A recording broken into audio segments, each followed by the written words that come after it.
제가 철이 들고 나서 삶의 가장 어려운 부분이라고 느꼈던 한 영역이 관계입니다. 그래서 참 많이 기도도 했고 노력도 했고 시행착오를 겪으면서 여기까지 오게 됐습니다. 저는 목회가 관계라고 정의합니다.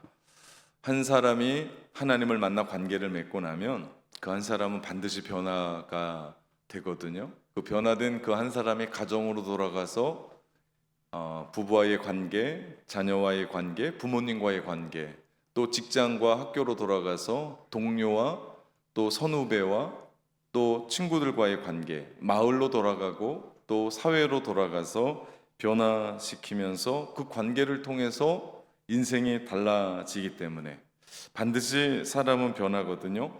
그렇기 때문에 우리의 삶의 관계가 너무나 중요합니다. 제가 신학대학원을 다닐 때 한 교수님이 이런 질문을 하신 적이 있어요. 지금 여러분은 무엇을 공부합니까?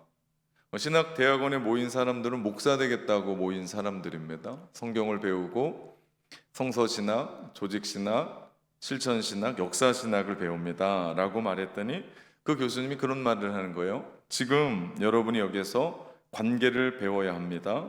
여기서 만나는 사람들이 목회 현장에서도 그대로 만나게 될 것입니다 라고 말하는 거예요. 그때는 그게 무슨 말인지 잘 몰랐습니다. 그런데 목회 현장에 들어와서 사람들과 관계를 맺다 보니까 그때의 그 관계의 현장이 바로 목회 현장의 관계와 다르지가 않았습니다. 다시 말하면 저는 신대원 때도 이렇게 살았어요. 지금처럼 살았습니다. 어떤지가 상상이 되죠? 그러면서 제가 그 설교를 준비하면서 웃음이 나더라고요.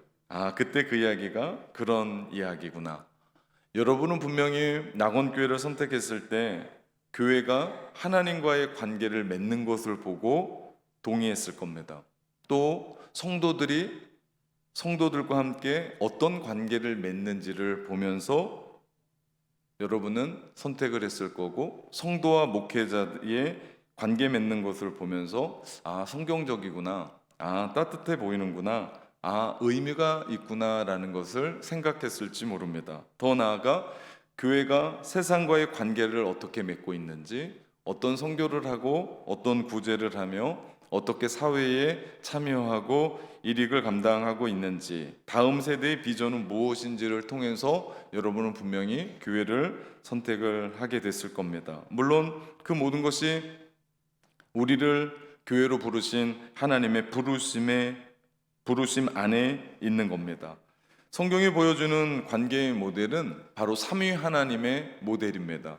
성부 하나님, 성자 예수님, 성령 하나님께서 얼마나 친밀하고 긴밀하게 깊은 사귐과 소통과 사랑과 유대 관계가 있는지 몰라요. 그러면서 하나 되세요.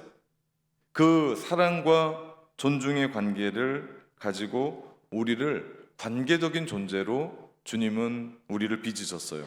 관계적인 존재로 빚으셨다라는 얘기는 우리를 인격적으로 만들었다는 것이고, 그리고 우리가 살아가는 이 땅에 사랑과 자유를 삶의 조건으로 삼는 존재로 만드셨다라는 겁니다.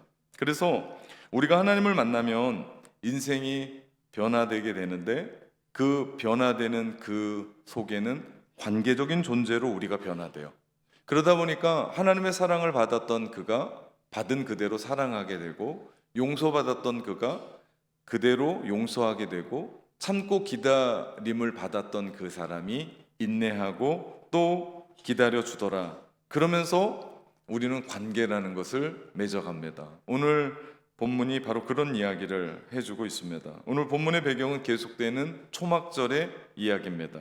예수님이 초막절에 성전에서 치르셨던 두 가지 의식, 하나는 물을 길러 나르는 의식과 또 빛을 비추는 의식을 통해서 생명의 물, 곧 성령을 주는 자가 나이고, 그리고 세상의 빛이 나라고 이미 드러내셨습니다. 그래서 요한복음 7장과 8장을 읽어가면서 누가 메시아인가, 예수님이 누구신가를 읽었다면 여러분은 요한복음 7장과 8장을 아주 잘 읽으신 겁니다. 예수님은 지난 6월절 때와 다름없이 이번에도 자신이 하나님이 보낸 자로 설명을 하세요. 그것에 대해서 많은 사람들이 반응을 합니다. 모든 일에 중요한 건 반응인데 예수님의 말씀과 표적을 보면서 누군가는 메시아라고 생각하기도 했고 누군가는 선지자, 어떤 사람들은 메시아는 베들레헴에서 태어난다고 이야기를 하는데 예수님은 나사렛 출신이 아니냐라고 하면서 의아해하는 사람들도 있었습니다. 반면에 종교 지도자들과 당국자들은 혈안이 돼서 예수님을 죽이려고 했습니다. 그러나 아무도 예수님의 몸에 손을 대지는 못했습니다. 심지어는 바리새인의 아랫사람들을 보냈는데도 그들도 어떻게 할 수가 없었어요. 이유가 있었습니다. 그것은 아직 주님의 때가 이르지 않았기 때문에. 해가 저물자 사람들은 모두가 다 집으로 돌아갑니다.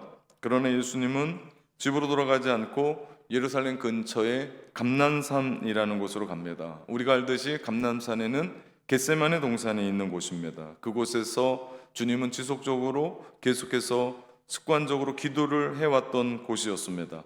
예수님의 사역에서 기도가 얼마나 중요했는지 모릅니다. 가장 중요한 일이 있을 때 주님은 기도하셨습니다. 그리고 선택을 하세요. 주님은 사역 내내 새벽 미명을 깨우며 기도하셨고 어떨 때는 심지어는 습관에 따라 산에 가셔서 기도하셨던 분입니다. 우리는 그분을 통해서 기도를 배워요.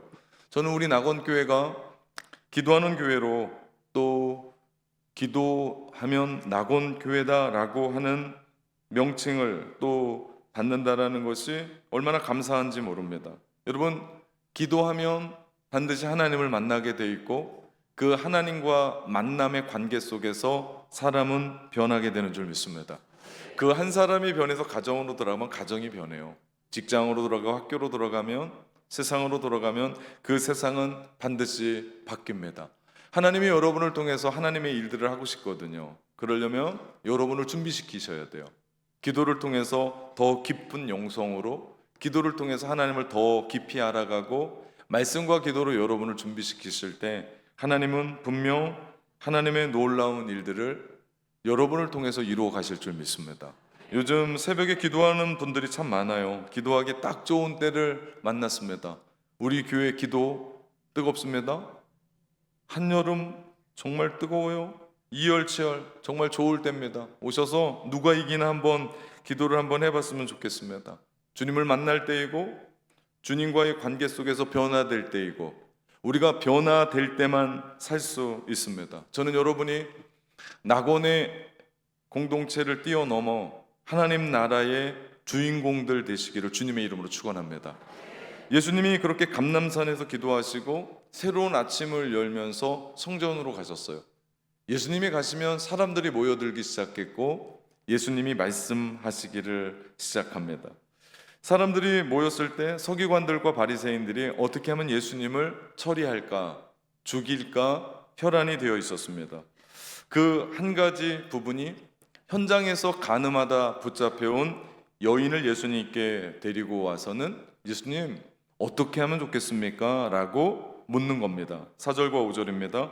예수께서 말하되 선생이여 이 여자가 간음하다가 현장에서 잡혔나이다.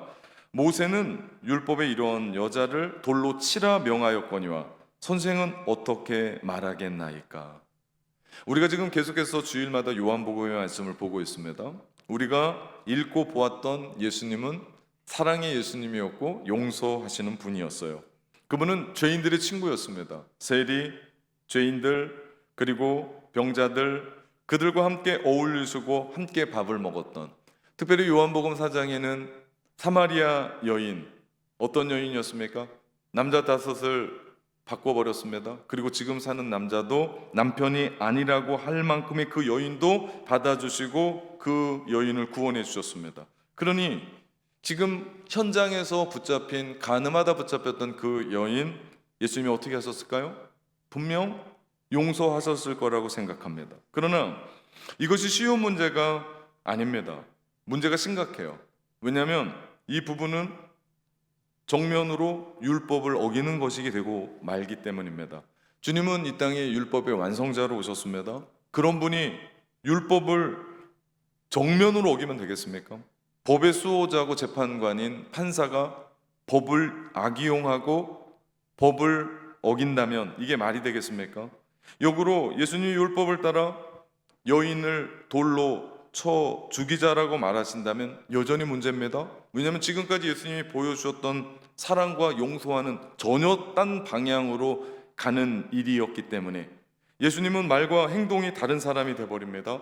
약하고 상처받고 소외받고 무시당하던 그 사람들의 친구라고 하더니 아니구먼 라고 하는 반응으로 여론이 싸그리 냉정으로 돌아갈 겁니다. 그렇게 할 수도 없습니다. 더군다나 더 심각한 것은 당시 유대 사회는 로마의 속국으로 되어 있기 때문에 자의적으로 사형 집행을 할 수 없었습니다. 만약 예수님이 율법에 의해서 돌을 들어 쳐 죽이라 라고 했으면 로마의 사법권을 정면으로 침해한 것이고 백성을 선도한 죄로 붙잡힐 수밖에 없습니다. 정말 난감한 일이에요. 어디로 가야 될지 모르는, 이러지도 못하고 저러지도 못하는 사면초가요 미궁에 빠져버렸습니다.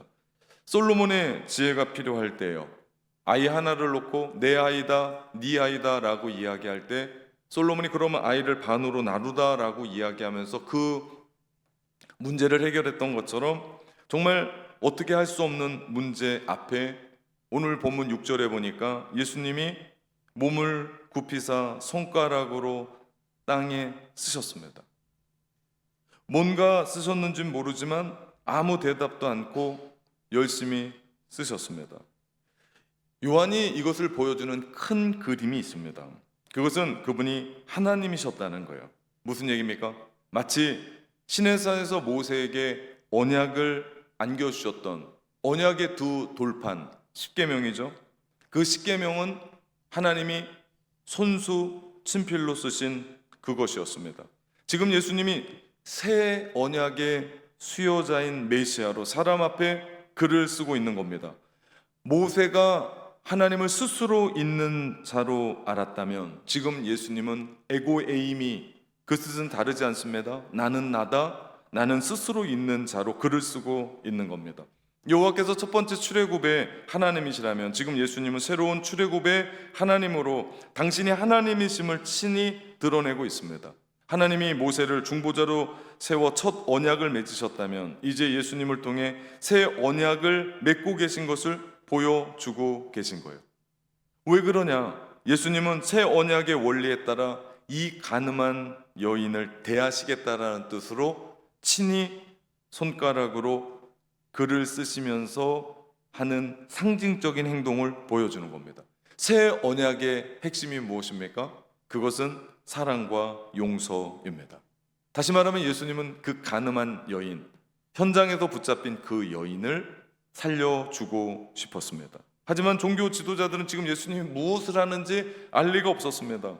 예수님이 대답하지 않고 땅에 낙서하는 것 같으니까 그들은 거세게 추궁합니다. 뭐 하고 있냐? 얘기를 해달라라고 이야기할 때 예수님의 7절, 그들이 묻기를 마지 아니하는지라 이에 일어나 이르시되 너희 중에 죄 없는 자가 먼저 돌로 치라.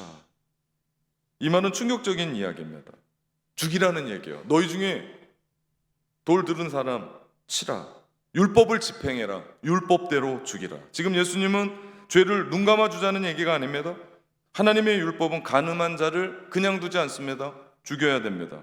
그런데 오늘 주님이 말씀하신 이 말씀에는 한 가지 단서가 붙습니다. 너희 중에 죄 없는 자가 먼저.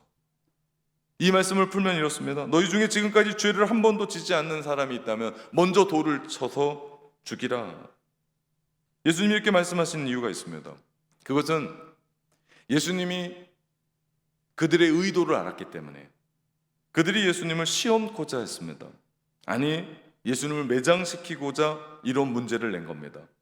예수님을 메시아로 영접하지 않고 자신들의 죄를 보지 못하고 그 가늠한 여인보다 자기들이 도덕적으로 우위에 있고 신앙적으로 더 우월하다고 착각하고 있는 그들의 본 모습을 적나라하게 보여주고 싶었던 겁니다. 자기 눈에 들보가 있는데 들보는 보지 못하고 남의 눈에 있는 티끌을 보면서 비난하는 바리새인과 서기관들, 그들은 애초 율법을 잘 지키려는 마음이 없었습니다. 예수님께 배울 마음도 없었습니다. 그런 마음이 있었다면 가늠한 여인뿐만 아니라 현장에서 붙잡혔던 가늠한 남자도 함께 데려왔어야 맞습니다. 가늠을 어떻게 혼자 합니까? 둘을 다 데리고 와야지. 율법을 잘 지키려고 했다면 둘 다 데리고 와야 맞는 거고, 그리고 율법에 대해서 그렇게 많이 알고 그것을 예수님 앞에 질문할 정도였다면 율법의 참 정신, 사랑을 깨달았을 거고 용서를 깨달았을 거고 그 율법대로 행하시고 율법의 완성자이신 메시아 예수 그리스도를 그들은 한눈에 알아보았을 겁니다. 그러나 그들은 그런 마음이 없었습니다. 그들은 하나님께 영광 돌리려는 마음으로 찾아온 게 아닙니다. 다만 예수님을 어떻게 하면 골탕 먹일까? 어떻게 하면 수치를 줘서 사람들 마음 가운데 사라지게 할까? 어떻게 하면 죽일 수 있을까? 그런 마음으로 그 자리에 있었습니다. 주님이 그들의 위선을 드러내고자 했던 겁니다. 구약의 선지자들은 한 분 하나님 외에 다른 것을 섬기는 모든 것을 우상 숭배요, 또한 이것을 간음이라고 얘기했습니다. 하나님 대신 재물을 섬기고 하나님 대신 건강을 선택하고 하나님 대신 사람들에게 종기를 잇고 하나님께 돌려야 될 영광이 아니라 내가 영광을 받는 것, 이 모든 것을 영적인 간음이라고 이야기했습니다. 사실 현장에서 붙잡힌 그 여인도 여인이지만 실제로 영적인 간음하고 있었던 그들이 돌을 들어 죄인이다라고 이야기하면서 그 돌로 치려고 했던 일들은 정말 어처구니 없는 일입니다.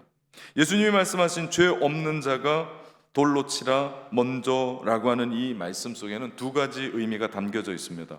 첫째는 그것은 죄를 죄로 보고도 죄를 죄로 정죄하지 않는 태도. 다른 하나는 옳고 그른 것을 분별하고 지적하는 것이 마땅하지만 마지막 판단과 정죄는 하나님께 맡기셨습니다. 이것이 모든 교회, 특별히 낙원 교회에 일어나야 될 일입니다. 얼마나 아름다운 일인지 몰라요? 교회가, 우리가 함께 교회에 모인 이유는 서로를 사랑하고 아끼고 격려하고 응원하기 위해서입니다. 힘들었던 사람들이 교회에 오면 세워지고 함께 예배드리고 끝나고 나서 함께 교제하고 식사하고 함께 목장으로 모이고 함께 서로 주고받는 그 일들을 통해서 내가 교회에 참 잘 왔구나, 우리 교회 정말 사랑이 넘치는 교회고 사람들을 세워주는 교회고 내가 교회에 가면 힘이 나고 교회에 가면 응원을 받고 지지를 받고 격려를 받고 교회에 오면 회복을 얻는 그런 교회, 하나님이 우리를 그렇게 만드셨습니다. 교회에서는 절대로 서로가 서로를 지적하며 비판하고 정죄해서는 안 됩니다. 만약 그렇게 해서 교회가 더 좋아지고 나아진다, 그럼 우리 100번 1000번 해야 돼요. 그러나 그럴 일은 없습니다. 서로 정죄하고 서로 손가락질하고 서로 힘들어지게 한다면 교회는 무너지고 맙니다. 그렇다면 우리는 그것을 당장 멈춰야 됩니다. 우리에겐 분명한 기준이 있습니다. 그 기준은 예수 그리스도. 우리는 예수 그리스도의 말씀대로 행합니다. 그분이 살아오셨던 그 삶을 행합니다. 그분이 행하셨던 걸 우리는 행합니다. 그분이 행치 않았던 일들은 우리는 하지 않습니다. 그분이 기준입니다. 우리는 턱없이 부족한 마음으로 언제나 겸손하게 하나님의 은혜와 긍휼을 구할 수밖에 없는 죄인입니다. 이 자리에는 의인이요, 나는 괜찮은 사람이요 말할 수 있는 사람은 아무도 없습니다. 앞에서 설교하는 사람도 역시 마찬가지입니다. 그렇기 때문에 우리는 날마다 하나님과의 더 깊은 관계를 구하면서 하나님의 은혜가 필요한 사람들이고 하나님의 사랑이 필요한 사람들이고 하나님의 긍휼이 필요한 사람이고 하나님의 은총을 받아야 할 사람인 줄 믿습니다. 절대로 바리새인과 서기관들처럼 자기를 되돌아보지 못한 채 자기가 누구인지도 모른 채 사랑하는 마음 없이 비판해서는 안 됩니다. 남을 끌어내려서는 안 됩니다. 그러면 그것은 오히려 독이 되고 그것은 상처가 될 뿐입니다. 예수님이 말씀하셨던 죄 없는 자가 먼저 돌로 치라, 이 핵폭탄급 선언을 하신 후에 예수님은 또다시 허리를 굽히시고 앉아서 손가락으로 쓰시기를 시작합니다. 그러자 많은 사람들이 혈기에 가득했었던 그 마음을 누그러뜨리고 돌을 땅에 놓고는 급하게 어디론가 사라져 버립니다. 예수님의 방식, 새 언약의 시대, 예수님이 이 땅 가운데 들어오시면서 회개하라 하나님의 나라가 가까웠느니라고 말씀하시며 우리 가운데 하나님의 나라를 선포했습니다. 이 하나님의 나라를 살아가는 가장 기본의 삶이 거듭남입니다. 성령으로 말미암아, 물과 성령, 물 곧 성령으로 말미암아 거듭난 그 하나님의 사람이 무슨 얘기입니까? 그분의 사랑을 받았습니다. 그분의 은총을 받고 살아간 사람은 과거에 내가 살아왔던 그 삶이 아니라 그 시대에 맞게 창조적이고 조화롭고 아름답게 살아갑니다. 왜? 우리는 전혀 다른 하나님의 나라에 살고 있기 때문입니다. 여러분, 신앙이 좋아지고 성숙해진다는 것이 무엇일까요? 그것을 한마디로 표현하면 관계가 좋아지는 겁니다. 예전에 내가 관계 맺은 사람이 이만큼이었습니다. 그런데 내가 성숙해지고 내가 신앙이 좋아진다는 것은 내 주변의 사람들이 적이 없어지는 겁니다. 모두가 나를 따르고 함께 협력하는 거예요. 그래서 교회에서 즐기는 여름 바캉스, 교캉스, 우리가 왜 그렇게 교회 안에서 이 일들을 합니까? 교회만큼 시원하고 교회만큼 안전하고 교회만큼 놀기 좋고 교회만큼 모이기 좋고 교회만큼 좋은 데가 없기 때문에 우리는 또 이 자리에서 관계의 폭을 넓혀갑니다. 작년에는 우리는 코이노니아라고 하는 주제로 친교하면서 함께 교제했습니다. 올해는 교회에 대해서 우리가 함께 배웁니다. 제가 6번의 설교를 준비하고 함께 움직여 가는데 왜 하나님이 우리 가운데 교회를 이 시간대 배우게 하시는지 중요한 이유가 있다고 봅니다. 우리가 한자리에 함께 나와서 교회를 배워갈 뿐만 아니라 내가 교회가 돼야 되고 교회된 그 한 사람과 교제하며 함께 나누어 갈 때 이곳이 하나님의 나라 될 줄 믿습니다. 그 사람이 성숙한 사람이에요. 그 사람이 영적으로 믿음이 좋은 사람이에요. 우리가 믿음이 좋다, 성숙한다라는 것을 다른 것을 찾는데 그렇지 않습니다. 관계 안에 있습니다. 우리가 사랑할 수밖에 없는 사람을 사랑하는 것에 머물지 않고 내가 사랑할 수 없는 존재까지도 마음에 품은 그런 관계, 그런 성숙한 교회는 분위기가 좋습니다. 서로가 서로를 사랑하는 것이 느껴집니다. 인격과 인격이 만나면 따뜻합니다. 부드럽습니다. 편안합니다. 그러나 인격과 비인격이 만나면 불편합니다. 어렵습니다. 따분합니다. 그리고 힘겹습니다. 지금 우리 낙원교회 분위기는 최고로 좋습니다. 서로가 서로를 아끼고 함께 격려하고 함께 손붙잡고 가는 그 교회, 우리는 성숙한 공동체인 줄 믿습니다. 이 안에서 우리뿐만 아니에요. 아이들도 함께 그 존중감을 느끼고 나이 드신 분들도 함께 우리가 얼마나 존경을 받고 있고 우리가 주님 안에서 한 지체로서 살아가고 있는지를 우리가 보여줘야 됩니다. 이제 다 떠나고 예수님과 여인만 남았습니다. 고개를 숙이고 얼굴을 땅에 묻은 채 얼마나 부들부들 떨었을까요? 십자가의 죽음도 너무나 아프다지만 돌에 맞아 죽는 건 정말 비참합니다. 언제 날아들까 긴장하고 있는 그때 예수님은 여인에게 묻습니다. 10절, 여자여 너를 고발하던 그들이 어디 있느냐? 너를 정죄한 자가 없느냐? 여인이 대답합니다. 주여 없나이다. 예수님이 다시 말씀하십니다. 11절, 나도 너를 정죄하지 아니하노니 가서 다시는 죄를 범하지 말라.